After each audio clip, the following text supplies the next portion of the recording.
Progress. Wednesday, October 23rd, 2024 at 2 o'clock. If we could please all stand for the Pledge of Allegiance.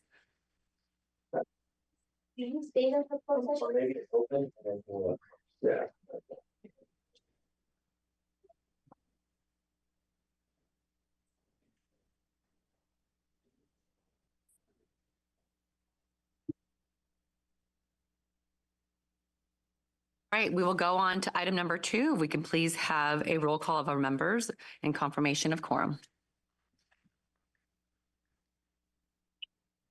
Director Kincho, Here, man. Bedrea, Harvard, Hudson,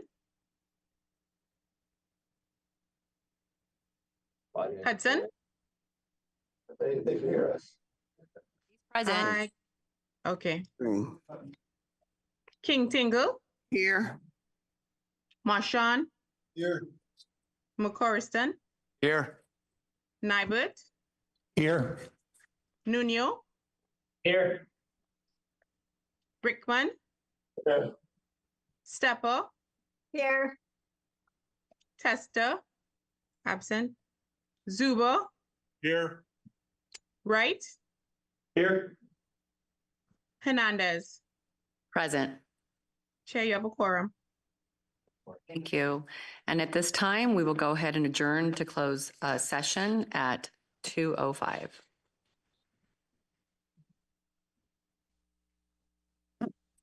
We are back from our closed session, so we will reconvene to our open session, and there's no reportable item at this time, and it is now 2:36. With that, we will go on to item number 5, which is our public comments. Members of the public may address the board on any issues not listed on the agenda that are within the purview of the authority. Comments on matters that are listed on the agenda may be made at the time the board is considering each item. The time limit on public comments is 2 minutes, and we will go ahead and ask if there's any public comment at this time. Do we have any public comment? Melissa,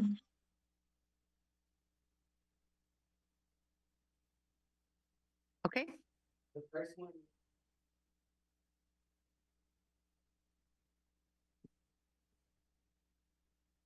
do we have any public comment, Lisa, from you? I can't hear. We have one person at public Thank you. comment at the podium right now.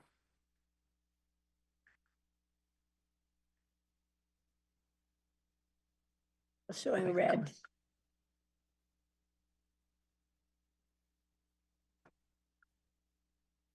Oh, thank you. Hello, board members. My name is Vanny Dart. I live in Santos Ranch, where your layover facility is currently being planned.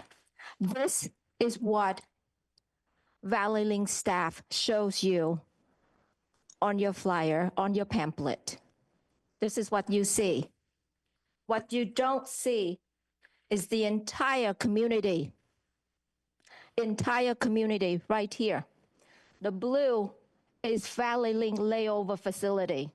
There is entire community, over 300 homes right next to your layover facility being affected. We are not included in your EIR.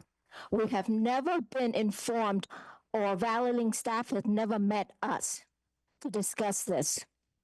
We are on our well water. Everything Valley Link does will sip into the water that we drink, that we cook, that we bathe with. We have children in this community. We have school in this community. Please look at the map. There is an entire community here. We were not included in the EIR. The entire neighborhood was never met. This is what the staff show you. That little map right there did not show the community. Here it is. Please look at it. Before you vote, before you approve anything, think of this community, over 1,000 people, children included. I thank you for your attention.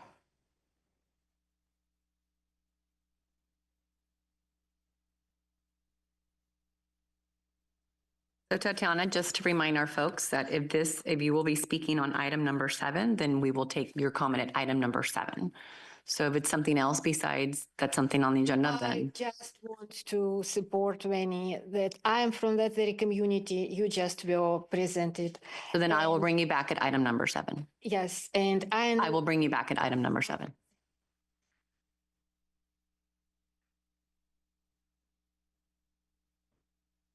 Was that it for public comment?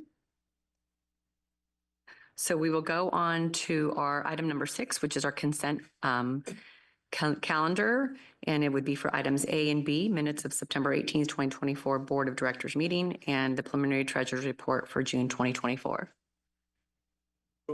Second. Hey, can I have who the first and second was, please? We have a first from Halbert and a second from, Uber. do we have any public comment at this time?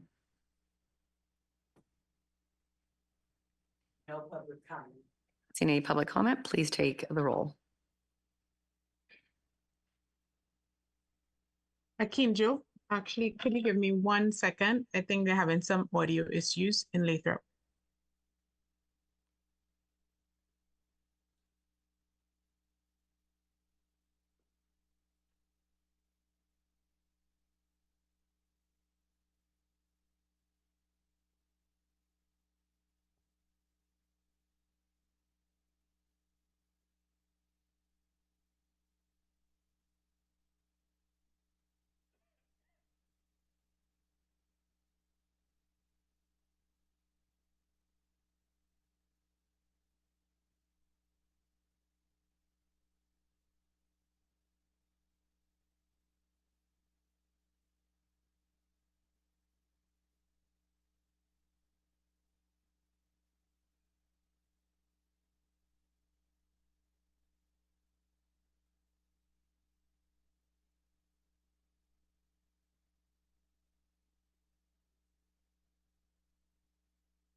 There's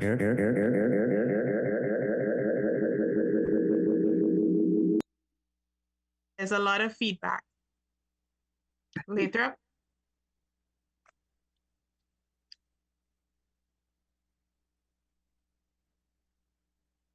Akinjo? Directors, can you hear me in Lathrop?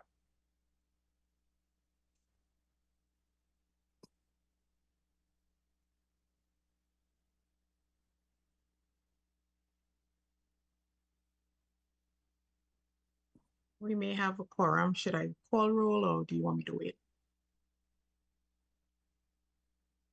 To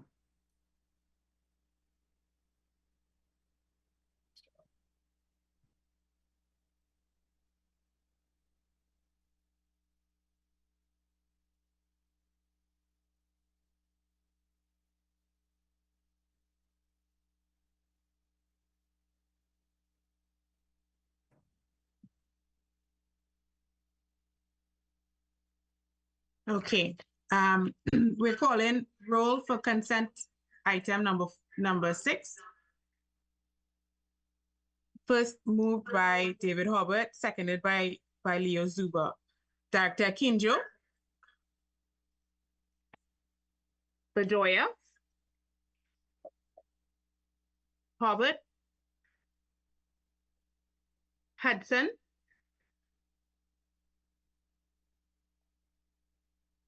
Aye. Yep. King Tingle. aye. Marshawn. Marshawn. No, push it again. Now say it. There we go. I hear you. Aye. Yes. Coruscant. Aye. Nibert. Aye. Aye. Nuno. Rickman. Stepper, Yes. Zuber, Yes. Wright, Hernandez. Aye. Motion passes. Thank you. We will go on to item number 7, which is resolutions regarding certification of the final subsequent environmental impact report for and the project approval of the Valley Link Rail project and with findings of facts and mitigation, monitoring and reporting program required by the California Environmental Quality Act. And then do we have staff reporting on this? We do, and we'll have a presentation from AECOM to give an overview of what's been done on the final environmental impact report. Jen, I introduced Jen from AECOM. You guys. Afternoon, members of the board. Is your mic on? All right, can everyone hear me? No. Very good.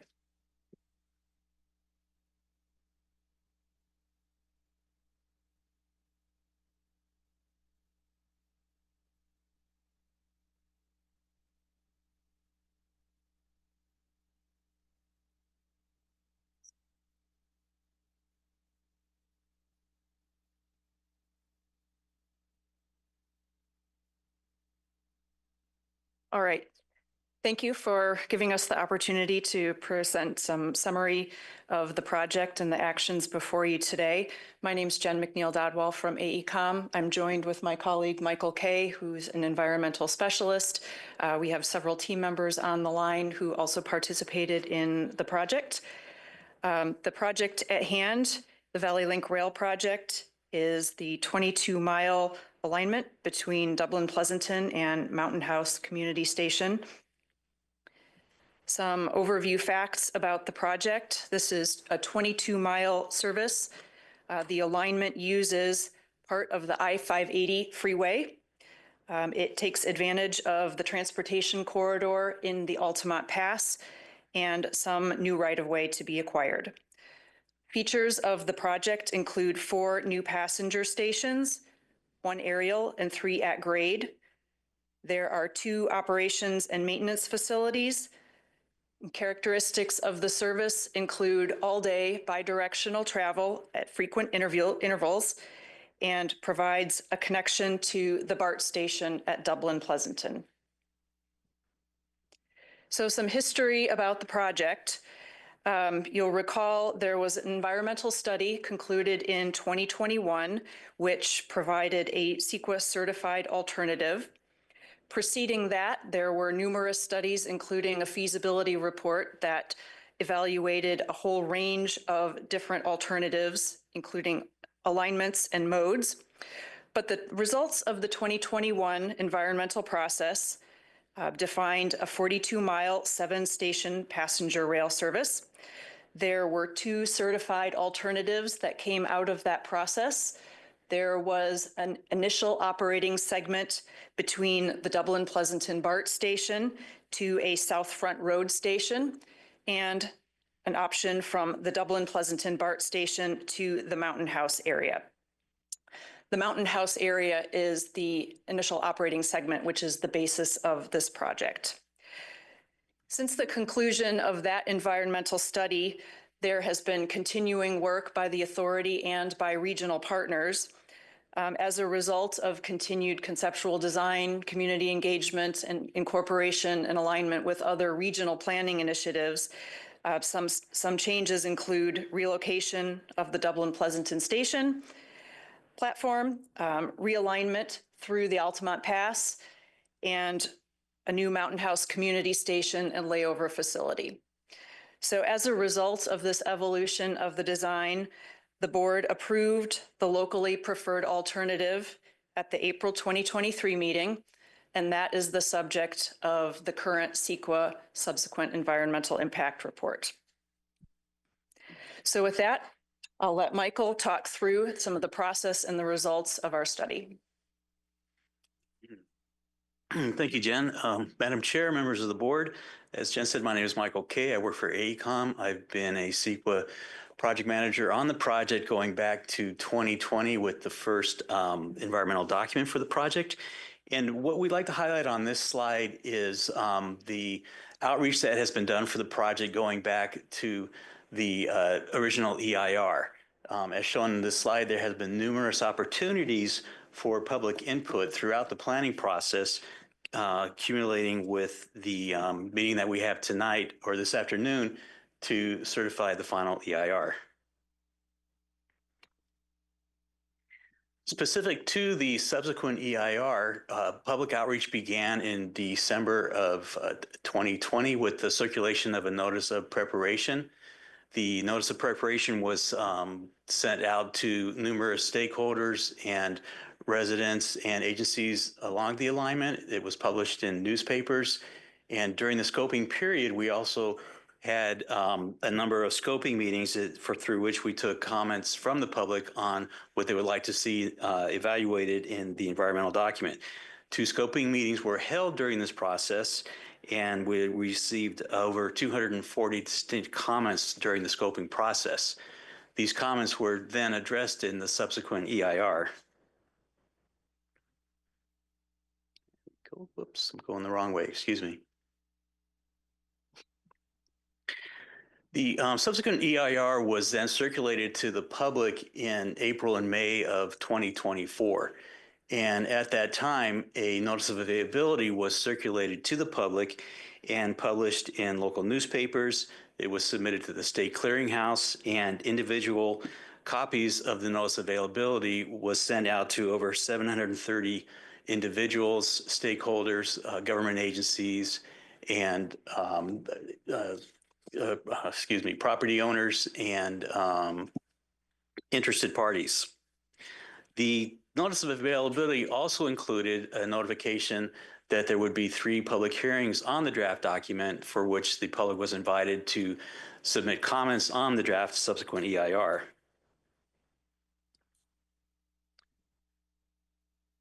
The 3 public hearings were held, 2 live and 1 virtual. One was held in Livermore. There was an initial comment public meeting held in Mountain House.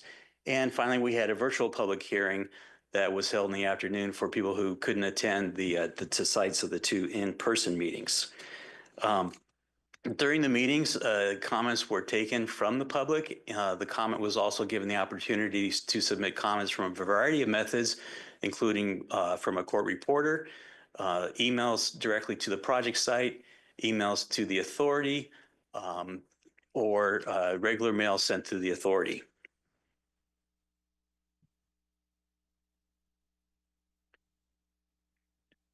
Now, as a result of the outreach that we did for this draft subsequent EIR, we received approximately 109 individual submissions that contained 475 discrete comments.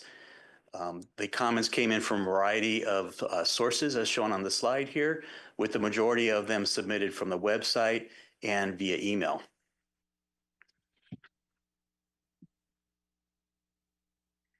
The comments ranged from general support for the comment. We received technical guidance from resource agencies and government agencies. There were some concerns expressed about notification about the project, the location of project facilities, the use of hydrogen for the project, potential drainage issues, and traffic concerns.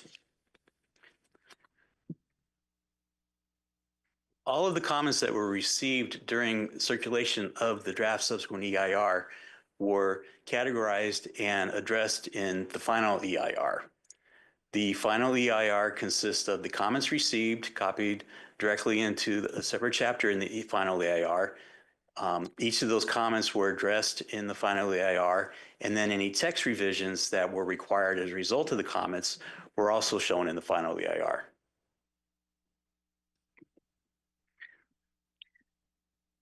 So as I said, we did receive some comments that led us to change some of the data in the draft EIR. These included minor clarifications in the project description. We presented a reconfiguration of the Mountain House layover facility to shift the hydrogen fueling station away from the Ranchos neighborhood. Based on comments that we received from the San Joaquin Valley Air Pollution Control District, we did some further analysis on potential construction emissions. We included refinements to the biological mitigation measures, the transportation mitigation measures, and also clarification on some of the right-of-way requirements. Now, the next steps on the CEQA process and the overall project approval is after certification of the final EIR from the board, a notice of determination will be submitted to the state clearinghouse and the county clerks for Alameda County and San Joaquin County. Later this fall, a NEPA environmental assessment will be circulated for public comment and review. And the authority will continue to work with Caltrans, the UP Railroad, BART, and other interested agencies and local districts and jurisdictions to advance final design of the project and also work to secure additional fundings from federal, state, and local sources. And then I'd like to pass it over to Michael Conneran, and he can walk you through what the next steps are with the project during the meeting. Thank you, Michael. After you receive public comment and the board has a chance to ask questions and discuss this, you're being asked to act on two different resolutions. One certifies the environmental impact, the subsequent environmental impact report, makes certain findings about the project itself. The second resolution makes certain required findings. You have some examples in front of you of those, and it adopts a mitigation monitoring reporting project statement that allows you to allows the agency to monitor the compliance with the requirements that were found necessary in the environmental impact report. I would ask that you take roll calls separately on each of those items, but other than that, I think we're ready to move forward with public comment. All right, so I will bring it actually before public comment. I will go ahead and ask the board if they have any questions from AECOM at all whatsoever. A question, clarifying question, yes.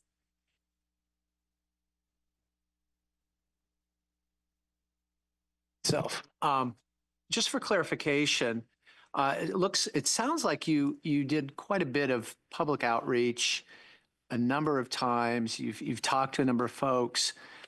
If I focus these questions, the questions would be focused basically on the property that is around that layover facilities. Give me some clarification on this.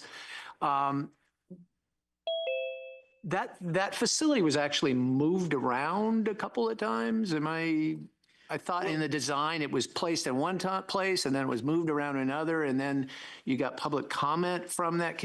That's the first question. Can you tell me what the status is on that, please? Yeah, specific to the proposed project that was analyzed in the subsequent EIR, the Mountain House layover facility was always in that location. That is a new project facility that was not evaluated in the 2021 CEQA EIR. Okay.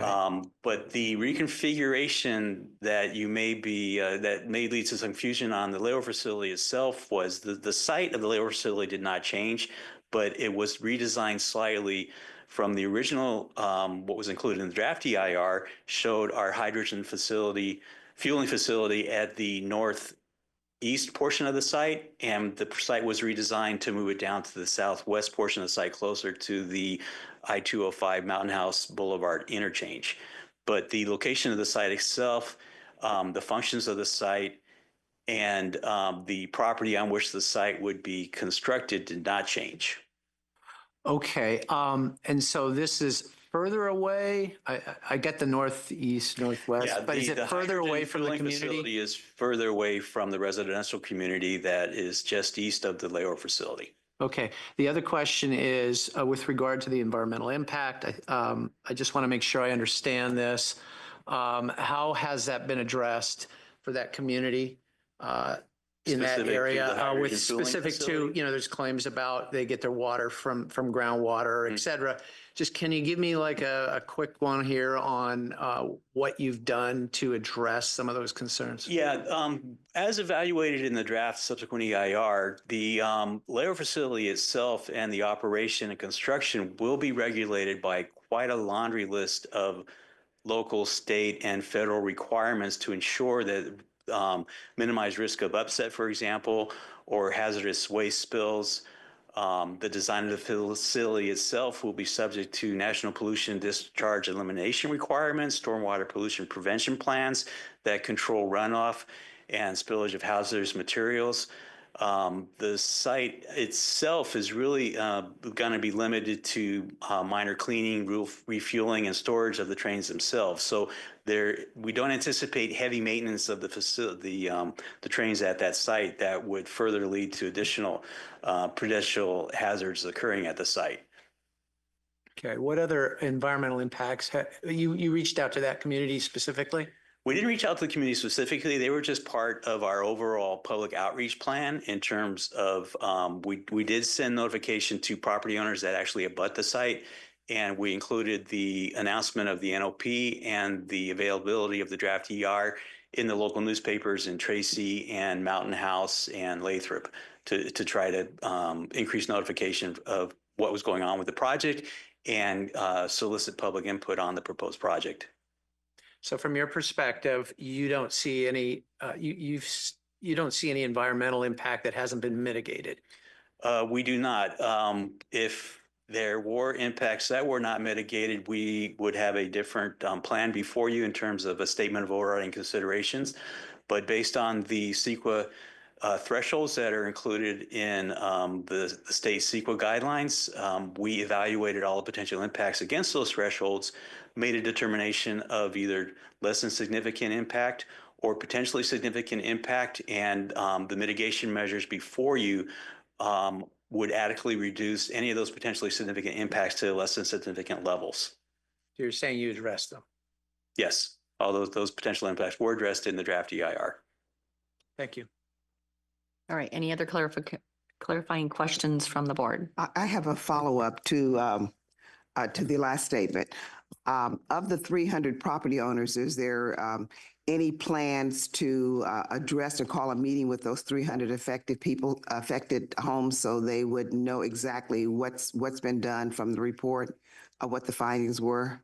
We, AECOM, we are not aware of any specific outreach to the community, but I don't know if the Valley Link Authority themselves have done any additional outreach.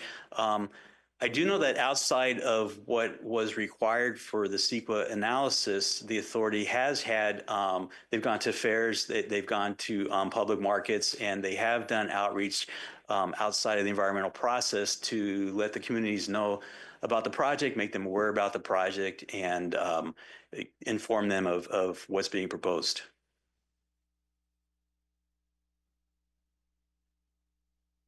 Anything from our folks at our other location?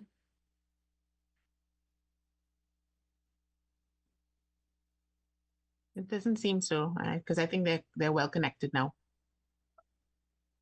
So then I will go ahead and take public comment. Do we have any public comment? We received. Madam Chair, before you take the public comment. Sure. Can you hear me? Oh, That's so much feedback.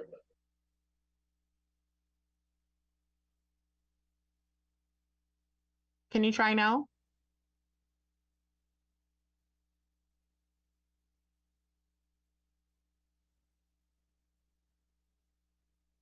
Director Kinjo, can you hear us? Yeah, we can hear you. Can you hear me there? Yes. Okay, the question is, I think AECOM need to speak between the differences between production site and refueling site, because I think that's where the confusion is. That site that we are talking about, focusing on, is just a refueling layover. It's not the hydrogen production site at all. That is my understanding. Maybe you can speak to that.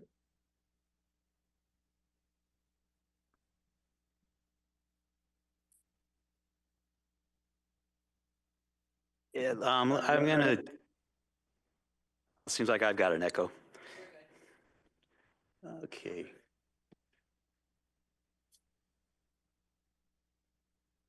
While I'm looking for the specific slide that shows the differences between what was in the draft EIR and how the project has been reconfigured, you're absolutely correct. The project does not include a facility to generate hydrogen at any of the proposed facilities. The Mountain House Layer facility itself would just be a fueling site for the trains themselves. It would not generate hydrogen. So I'm hoping you can see the slide that I have now on the screen. What's on the left-hand side of the screen is the original configuration of the Mountain House Layer facility. And it's a bit hard to see from where I'm standing, so I don't know if it's visible in the other room, but the fueling facility itself, it might be easier if I just go over and point to it. If I can reach that high. Original layout in this location right here. And as you can see in the distance, that's the neighborhood in question. And what we did in response to the concerns that they raised for the location of the hydrogen facility, we redesigned the site so the hydrogen facility is now down here adjacent to the I-205 freeway. And as I said earlier, the use of the layer facility itself has not changed, but the facility was reconfigured to move the hydrogen site further away from the residences. And there were also some minor differences in the sizes of the buildings, the parking lot itself, but none of those changes were substantial enough that they would result in a difference in their significance conclusions that were stated in the draft subsequent EIR.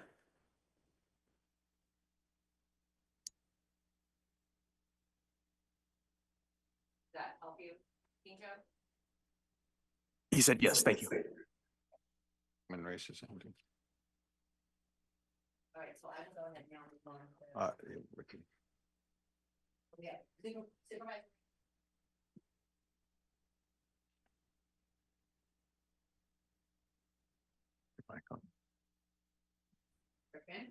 Okay, and there you are. Couple of questions. Now, for the Santos Ranch area, the primary concern, is it the layover facility or is it the hydrogen? Or is it both? Based on the comments that we received from the neighborhood, we feel that their main concerns have to do with the hydrogen facility, the location of the layover facility adjacent to their neighborhood. They felt that the outreach was not sufficient and that their concerns were not addressed in the subsequent draft EIR. Because there was talk, and you mentioned it earlier, about groundwater contamination, safety, and so on. Was that have to do with the layover facility or the hydrogen? The hydrogen fueling facility is part of the layover facility. So we assume that was built into their concerns on the location of the layover facility itself. But I don't want to speak for the people that actually commented on the draft EIR. I can only go against the comment letters that we received. Right. I understand there's some folks in your audience that spoke earlier that's from that neighborhood. Now, you're looking at the previous map here and the reconfiguration and just looking at hydrogen. How far is the hydrogen away from the back, I'm going to say back door, the backyard of the properties? I am only going to, yeah, Kevin, do you know? Yeah, Supervisor Rickman, I can help address that. So yeah, on the left, when we initially had the public meeting, the slide on the left shows that oval that looks like kind of a racetrack was where we were going to fuel the trains at. And the majority of the comments were concerns that it was about 254 feet from the property line of the nearest home. So at that time, we didn't feel there was any need really to change anything because there was nothing in the environmental studies that suggested that there was going to be any impacts to that neighborhood from a hazardous waste perspective or air quality or any of the technical studies that are developed for the purposes of completing the environmental analysis. And that's in the document.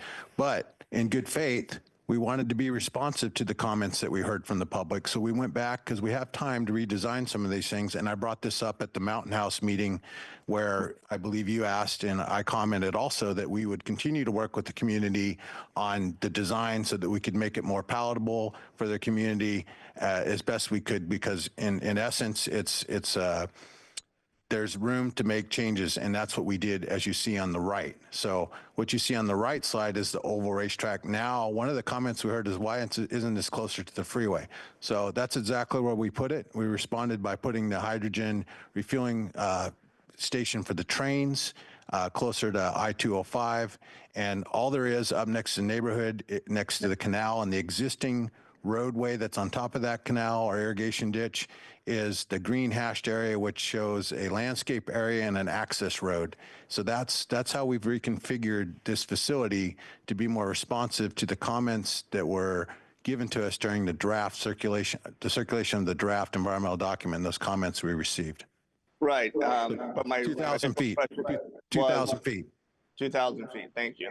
about a quarter mile, a little over a quarter mile. All right, thank you, Director. Thank you, Chairman.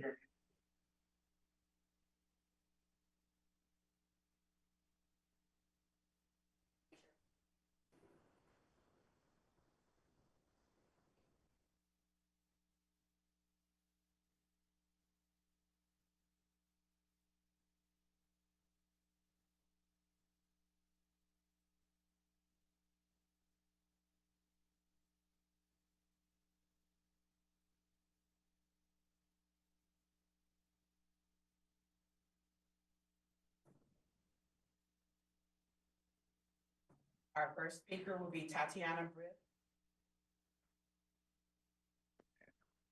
Yeah. That one's on.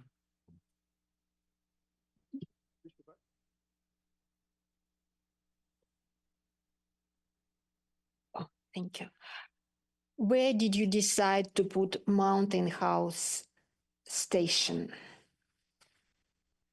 Because we had a lot, the Mountain House Station was supposed to be on the other side of Mountain House Parkway, but on the north side of 205. And it would generate significant traffic, noise pollution, air pollution. And I am not sure how it was addressed. This is number one. It's kind of question, comments. And number two, that I went through findings and facts and statements of overriding considerations. And across all stations, all construction sites are marked as having significant effect and provide that construction and operation of the facilities will provide substantial additional sources of polluted runoff. This is right in the paper. And this is it. Thank you. And I went through comments through all the paperwork, and I insist that we were not included as a community, we're not included, and our concerns were not addressed satisfactorily. Thank you.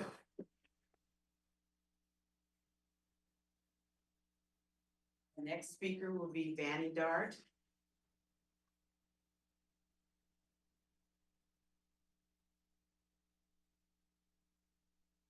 Hello again. My name is still Vanny Dart. I showed you this map earlier, and I just listened to Mr. Sheridan said that he had worked with the community to move the hydrogen tank 2,000 feet away, you said. When did you work with the community? I live in that community. I didn't see any Valley Link staff, didn't see any communication. Have not heard anything from Valley Link. Valley Link put a post out in the newspaper in May. That's how we found out. The law requires any community within 600 feet of a development to be notified. We are within feet away. Valley Link is about to put a layover facility, which away from our community by a water canal. Am I right, Mr. Sheridan? By a water canal. May I show you this? May I walk around, please?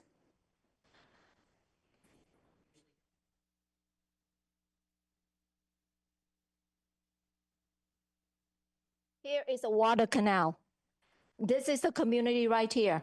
This is your layover facility. Can you see how close that is to our community? We were not notified. Yet I sat there and listened to you saying that you have notified the community. We were not. Our comment in May wasn't just a hydrogen tank. It was a contamination. It was the environment, more than just the hydrogen tank. So please don't just move the hydrogen tank and say you have addressed the problem. When you vote for this to be here, you are killing the entire community. How would you like this to be in your backyard? How would you like to live here? Valley Link could just move across the freeway to the south. There are land to the south. Please don't vote for this. Thank you. Next speaker.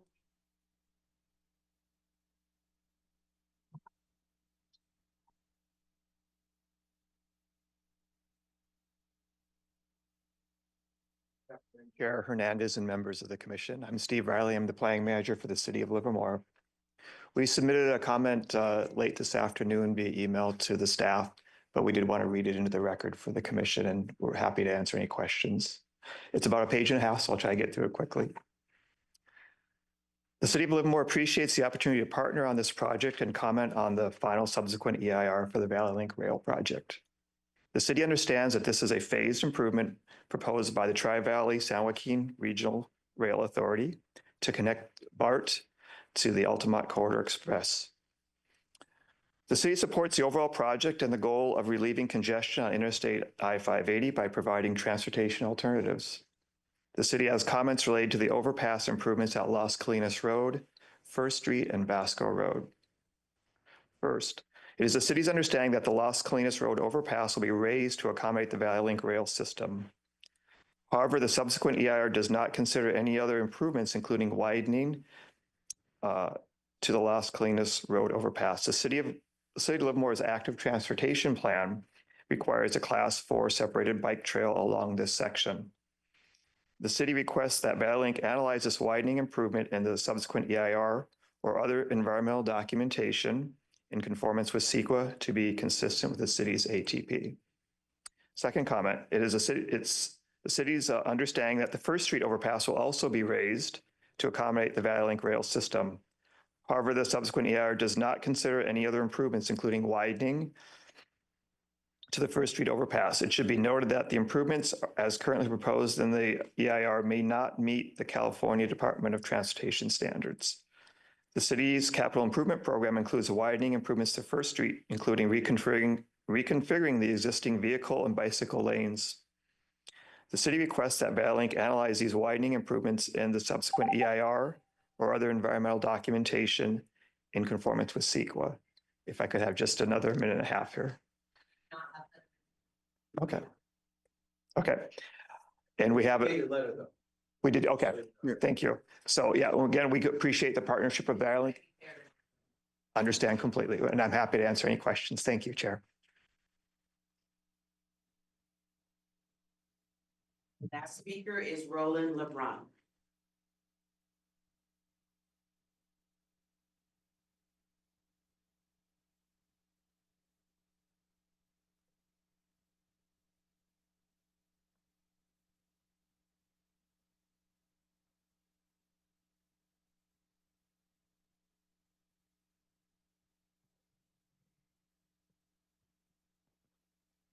Good afternoon, Madam Chair.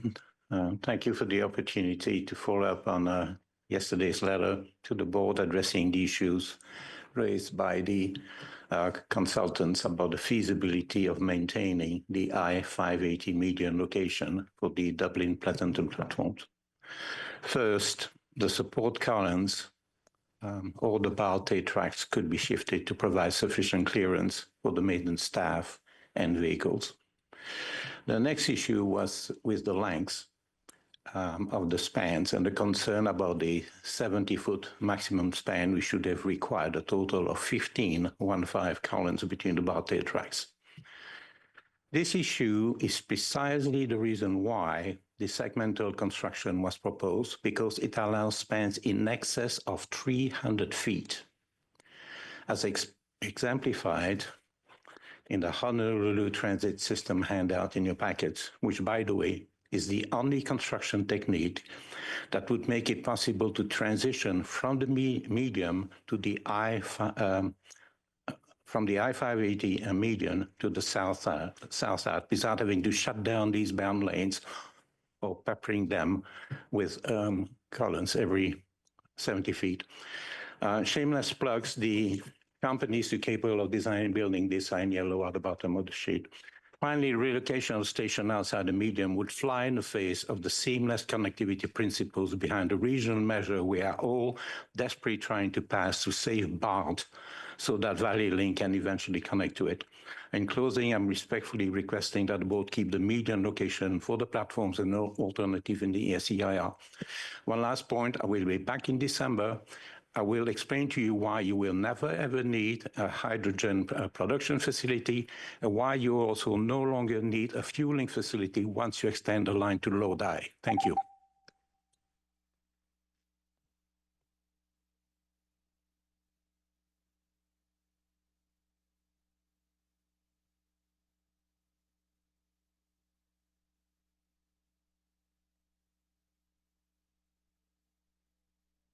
Email from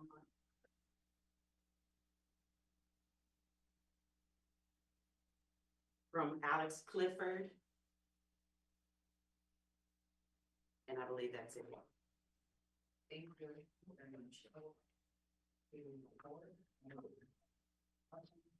very much. I have a clarifying question. I don't want to dwell on this, but Supervisor Rickman asked the question. I wasn't clear. I heard the response. When we talk about the CEQA impact of this parcel that we're talking about with the layover station, sure, there's not hydrogen being produced there. What did the environmental study say about any other environmental, we'll call it, I'm losing it, I got to take some coffee here, but challenges, issues that might have come up with that area? What has been addressed? We addressed all the potential impacts associated with the construction of the layer facility at that site. It was evaluated in each of the applicable 18 resource areas that are included in a CEQA analysis, including potential visual impacts, noise impacts, hazardous waste, water quality impacts, hydrology, air quality. It was included in our air quality construction analysis, for example. It was included in our noise modeling analysis. We actually set noise meters up in the Ranchos neighborhood at that courtyard to characterize the existing ambient noise levels and use that with the FTA noise model to determine whether or not the facility itself would cause an increase in noise that cross thresholds. And following that example, it was determined that the actual noise from the freeway would continue to dominate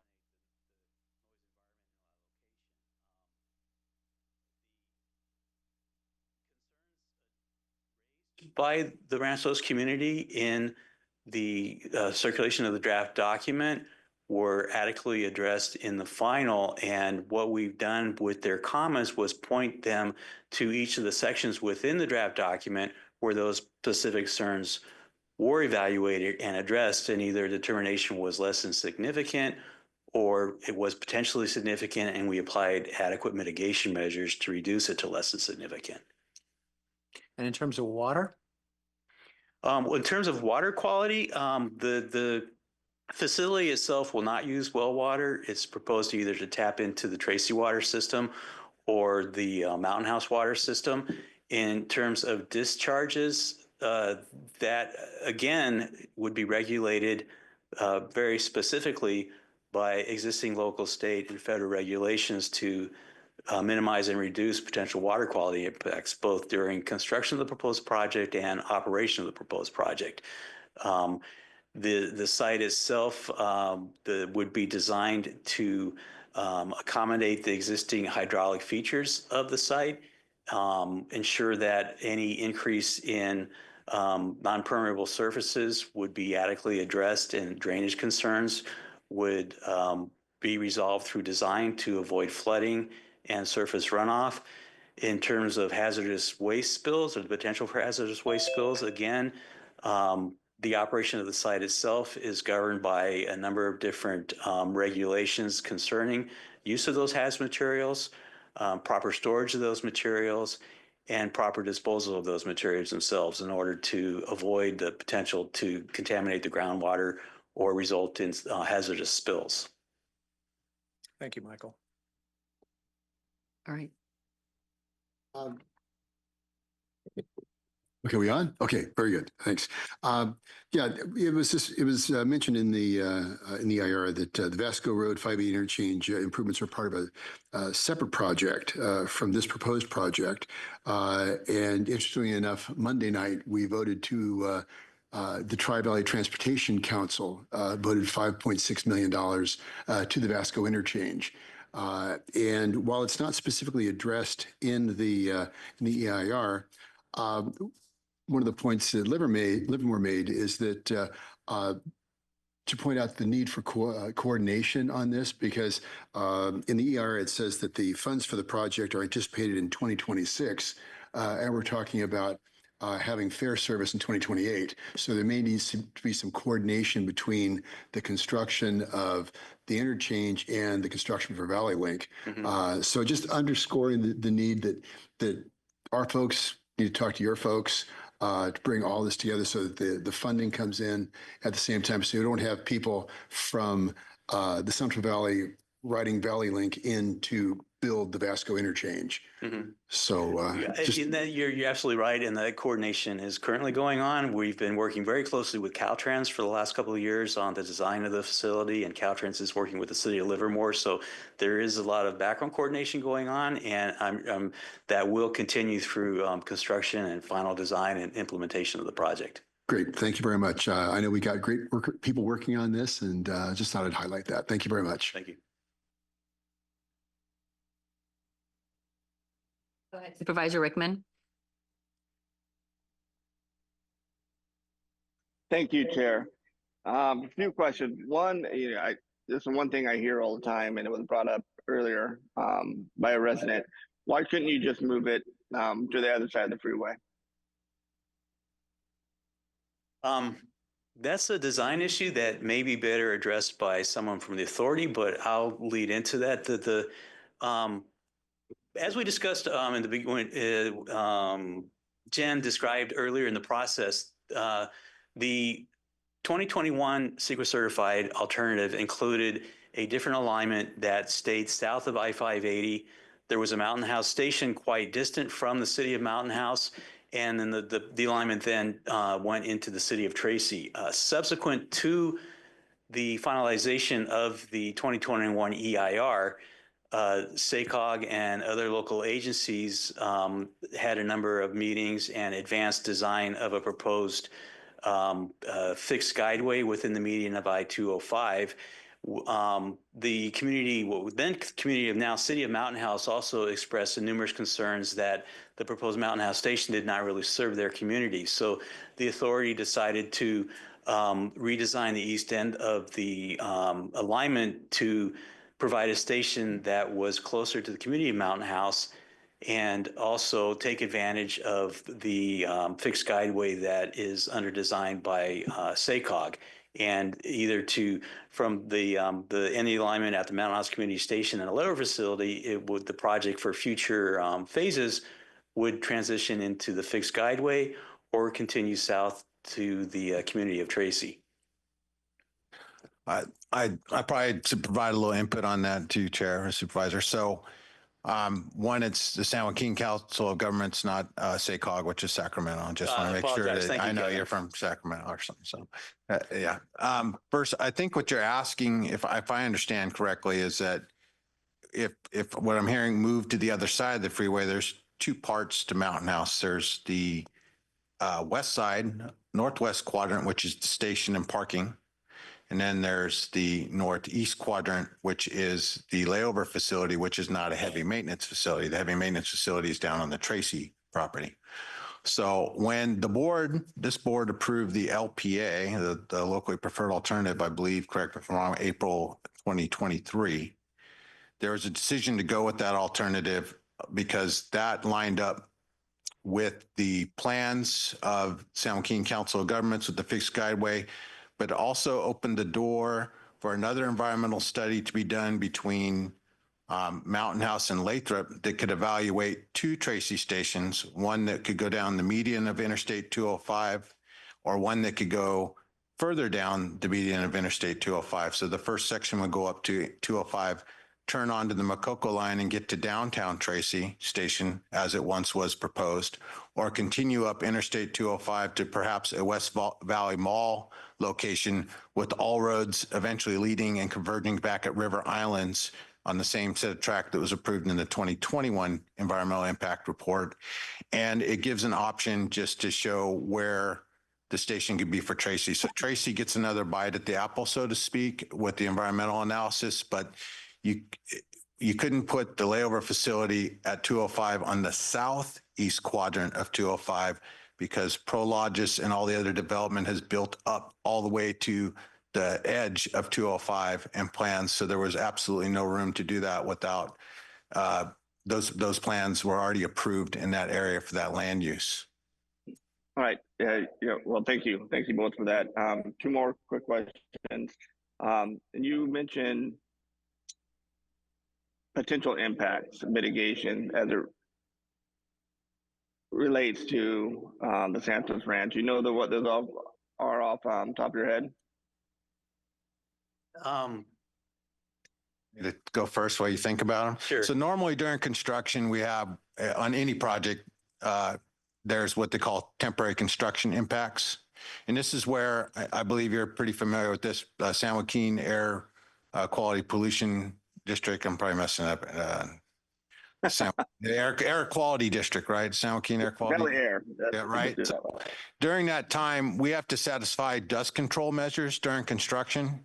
So I don't know what's done right now for all the agriculture that's out there for pesticides and all the other stuff. But during construction, what we have to do is we have to make sure that we have a dust control plan with the constructor to meet the air quality requirements. And this is where Michael was going over, I think in Mayor McCorson's question too, there's 17 or 18 different regulatory processes or environmental analysis that we have to go through. But immediately the ones that come to mind are you have to have stormwater and drainage pollution control during construction, and you have to have dust control plans so that you don't make dust. And those are just a requirement on every job in the state of California, and they're heavily monitored.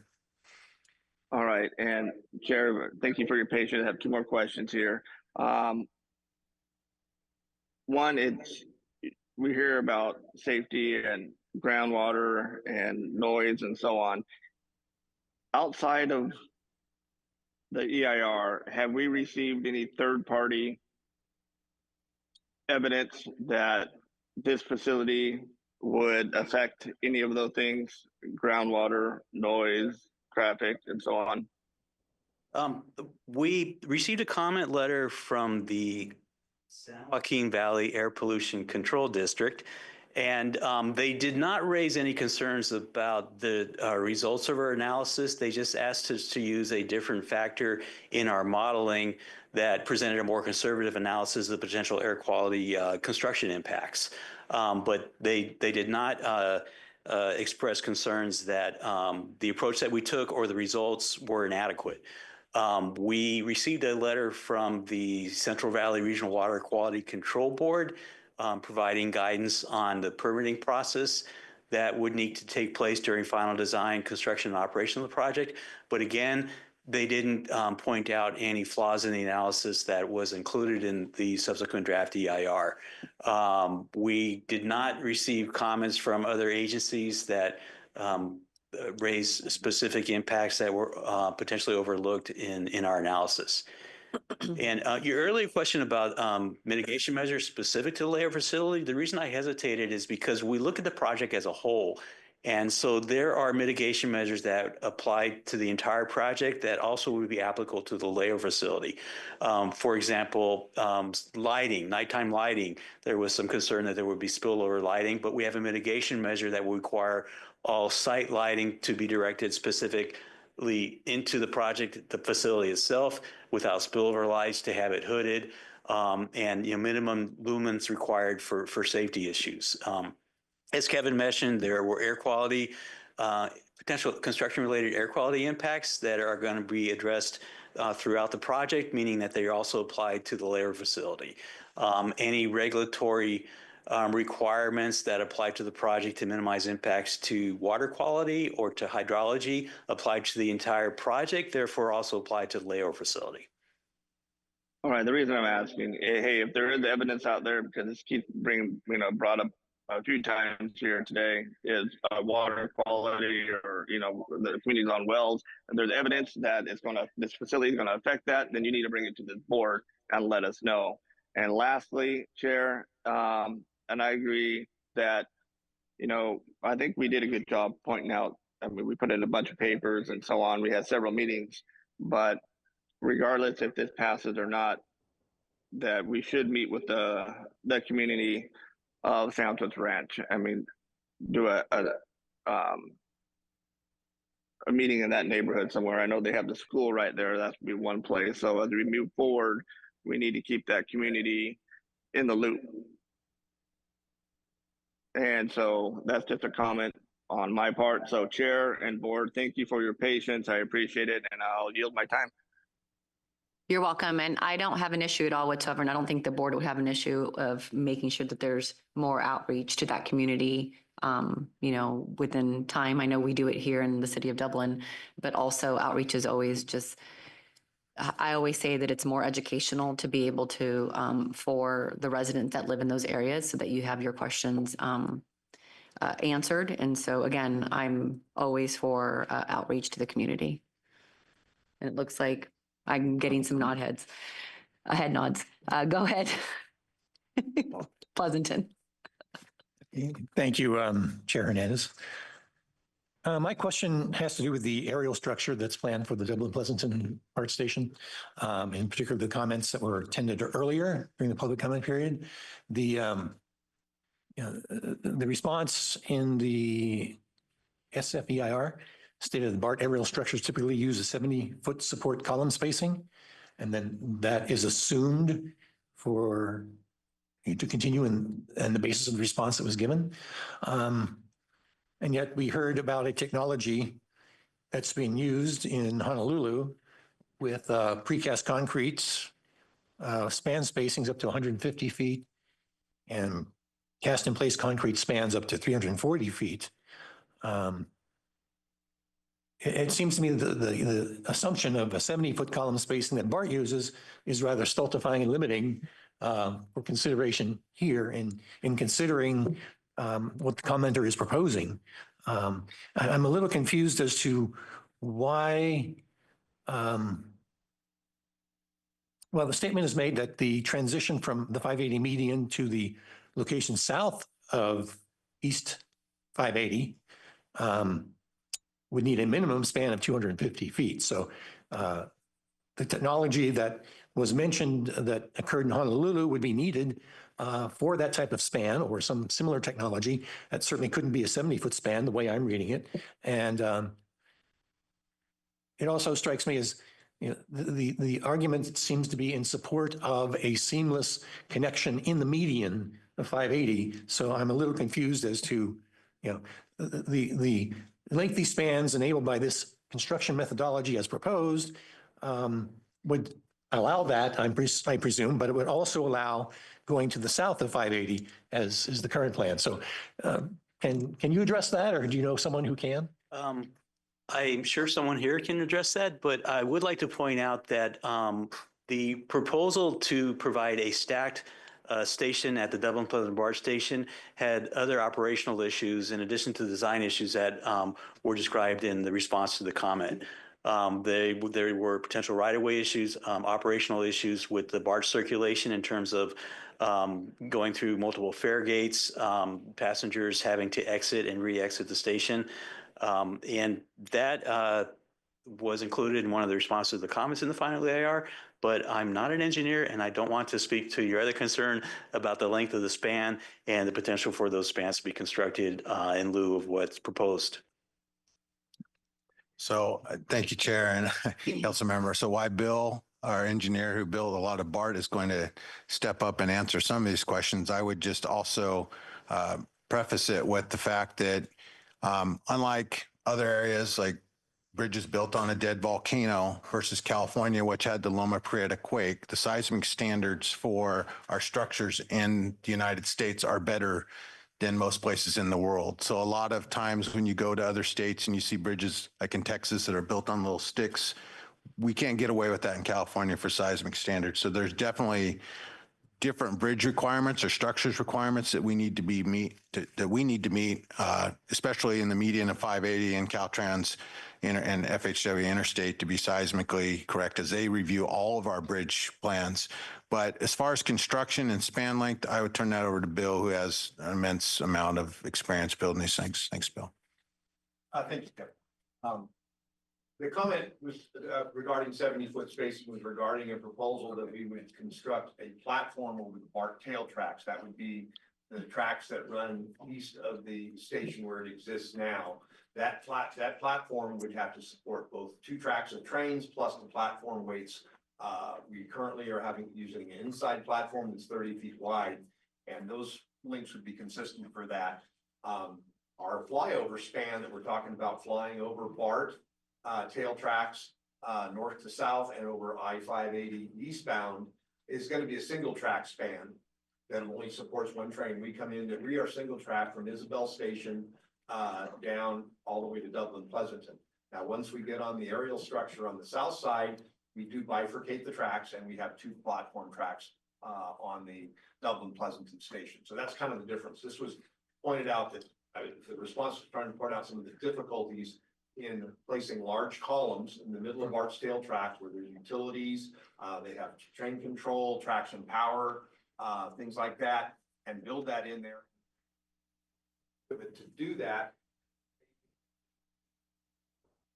2 tracks and a 30-foot wide platform of an elevated station, because that was going to go over their tail tracks and then have a connection over BART's end-of-line facility, which is the building just past the station where the train operators are assigned out of and pick up their trains, and that would connect to BART's platform. Does that answer your question, sir? Director? Yes, it largely does. The flyover that you spoke of would need a rather lengthy span. I'm not sure what the current design or preliminary design shows, but how would that be constructed? And would it need also to comply with BART's 70-foot spacing? It seems to me that would not. No, it wouldn't. That was just, the 70-foot was taken an example of what BART has. My last project at BART was extending the 10 miles to San Jose. That is what we used at the aerial station, and that is a BART standard. That's what we used the aerial station at Berryessa. So I used that as an easy example of, kind of the rough spacing of it. We wouldn't need that. We have done this. We just had a constructability workshop where we discussed it. Beams, steel beams to make false work. This is going to be what's called a cast in place post-tension span. This is very similar to most of the Caltrans bridges that you see in California, where they pour the bridge on false work, where you see the steel beams that will be erected on what we call shoring, vertical shoring over the freeway. Then we'll go in and form up the bridge structure. That will be cast in place. Inside the cast in place structure are tubes for tendons, and we install tendons in those, and that is post-stress concrete afterwards. Those are tensioned. And so this span is within the general inventory of the contractors that perform that work as far as steel beams that they would have for false work, and it's within it. It's a matter of deepening the section is required to go over it. So their spans longer than 180 feet, 200 feet. But yes, we do have to clear span from as we come up the ramp from under Hacienda and turn to go perpendicular. We're a little angled across BART's tail tracks, but we were trying to minimize the interface with BART and their system because that was many of the comments they brought up. And we were beside them in the median of some of the challenges of building and operating a station next to their operational station at Delaware Pleasanton. Okay, great. Thank you very much.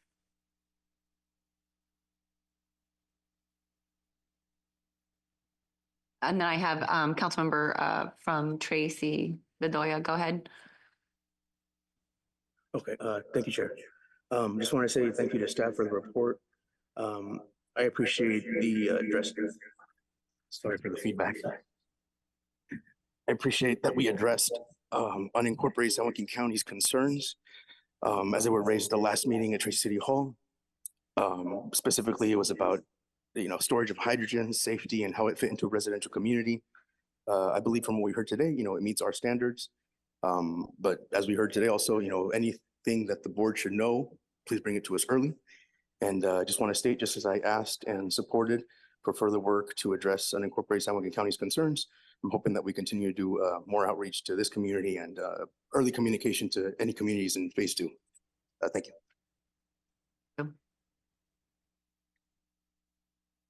Not seeing anybody else. Zuber. All right. So I will go ahead and ask for a motion, but I want to clarify with our attorney that we have to read, you were saying 2 items? As long as everyone's going to vote the same way on both. Okay, all right. And I will, wait a minute, I don't want to get lost here. I will make a motion that we adopt resolution R08-2024 and R09-2024. Second, Hudson. Motion and a second. Please take the roll. Akinjo,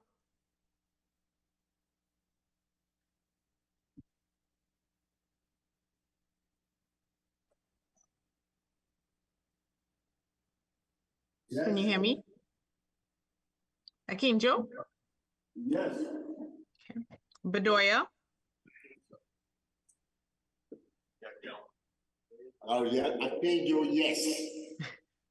Bedoya? Yes. Hobart? Yes.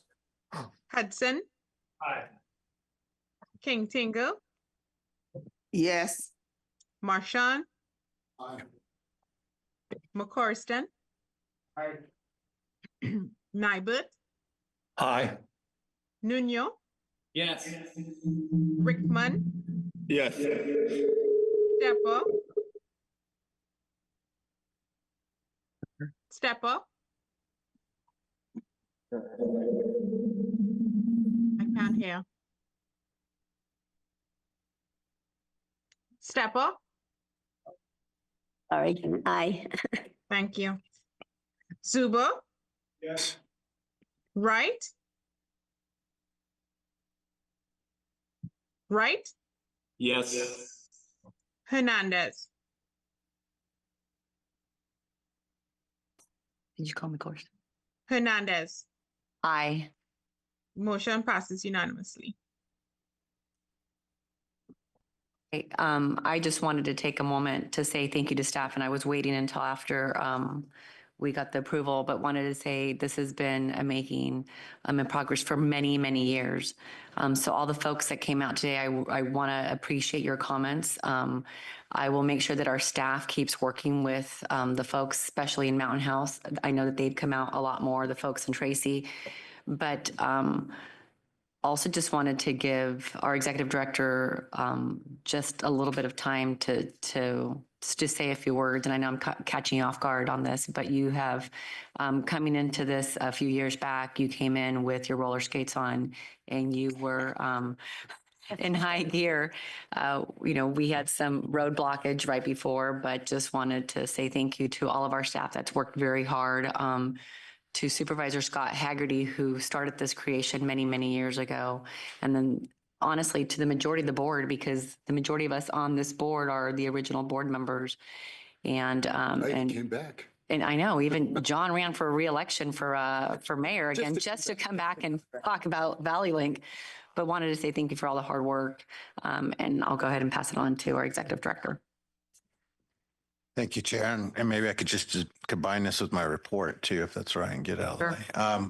First, yeah, I'm humbled by your comments, but no one person builds these type of projects. I've been building these projects for 20 plus years, and it can only be done with the board support and a good staff. We have 5 staff working on a $2 billion plus job, and it really is because they want to be here to work.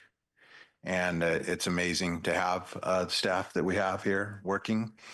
And I just go back to the many different things the board has done to support us, and including even last month when we had the second Lunch and Learn in San Joaquin County. That was a fantastic turnout, and I thought it was very helpful to be able to educate the public. And then just going back to more outreach as we move into the next phase, this is an opportunity to really revisit, continue to visit Mountain House and the unincorporated part of the county, and invite those people to help us with our designing of the facility, so that, like what I was talking about earlier, we can make changes to the facility. It's not a cookie cutter, or, if they come in like the lights or different, if there's concern about stormwater, we can show them how that'll work, and we can really be engaged in that process. And station design usually does involve members of the public. So we look forward to the opportunity to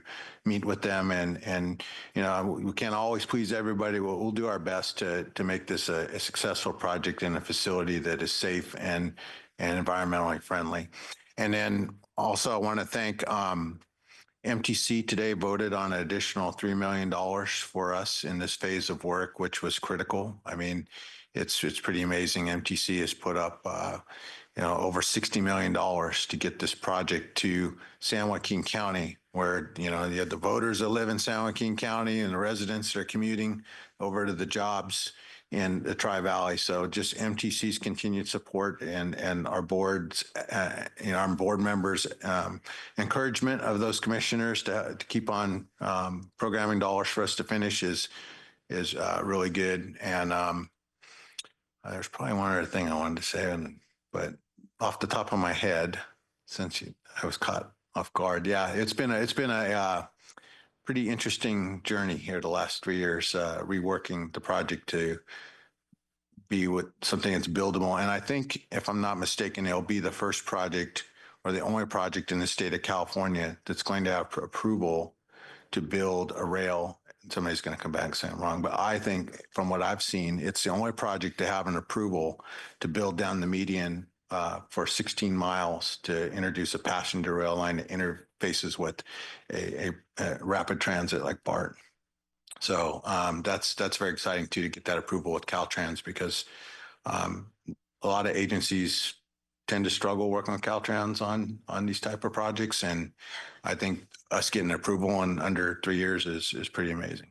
Yeah, it is amazing work. And also the fact that we've tried to stay within our budget. And I think when now being more in the transit arena and seeing how much money is put out in some of the BART projects, I mean, honestly, when you look at this project, we have tried really hard to be able to utilize taxpayers' money efficiently and in a humble manner. So I want to say thank you for always keeping that in mind, and the rest of the board as well. So light at the end of the tunnel.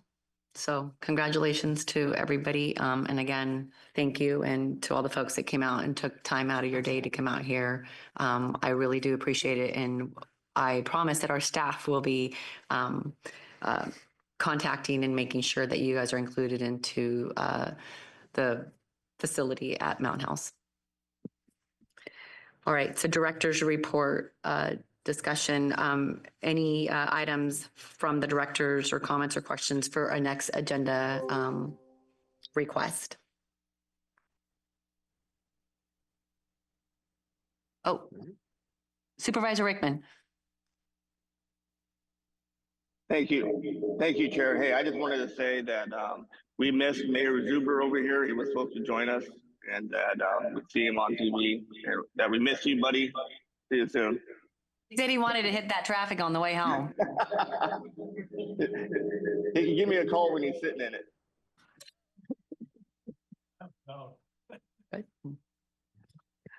just want to make a comment to Executive Director Sheridan's last response. I am so glad that you have publicly and making it open for that community to be involved and more involved and continually ask the question, the things that we're doing, if we lived in that area and was one of the 300 homes, would we be happy with the decision that we're making?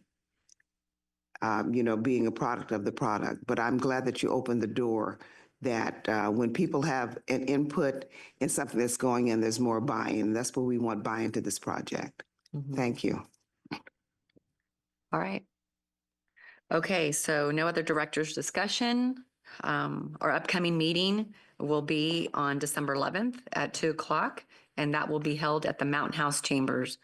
All right, we will be adjourning at 3:54.